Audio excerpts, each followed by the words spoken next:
আসসালামু আলাইকুম বন্ধুরা, কি অবস্থা, কেমন আছো তোমরা? আমি আলহামদুলিল্লাহ ভালো আছি। দেখো বন্ধুরা, এই যে বান্ধবীর বাসা থেকে পিঠা দিল, এটা কি পিঠা তোমরা বলো তো? এই যে অনেক পিঠা দিছে, অনেক পিঠা। তো বান্ধবী খবর দিল, বিকেলে যাই নাই তো, এরপর এখন গেলাম তো আমাকে পিঠে খেতে দিল আর পিঠে বাসায় দিয়ে দিচ্ছে ছেলে মেয়েদের জন্য। তো এখন পিঠেটা একটু মানে খেয়ে দেখি কেমন হয়েছে। দেখে তো মনে হয় অনেক ভালোই হয়েছে। তো খেয়ে দেখি বন্ধুরা, তোমাদের কারো খেতে মন চাইলে ঝটপট চলে এসো আমার বাসায়, অনেক পিঠে আছে।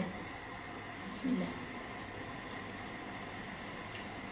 অসাধারণ, একদম সব ঠিকঠাক, বেশিও চিনি নেই, একদম মোটামুটি চিনির মধ্যে। খুব সুন্দর হয়েছে পিঠেটা। এটা আমার বান্ধবীর মা বানাইছে।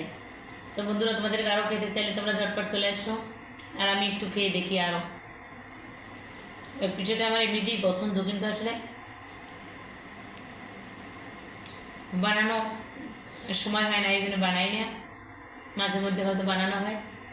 তো পিঠেটা দেখেই জিভে জল এসে গেছে। তোমাদের কারো খেতে মন চাইলে তোমরা ঝটপট চলে এসো, একসাথে খাবো। আরও অনেক পিঠে আছে, ঠিক আছে? ভালো থাকো বন্ধুরা, শুভ বিদায়।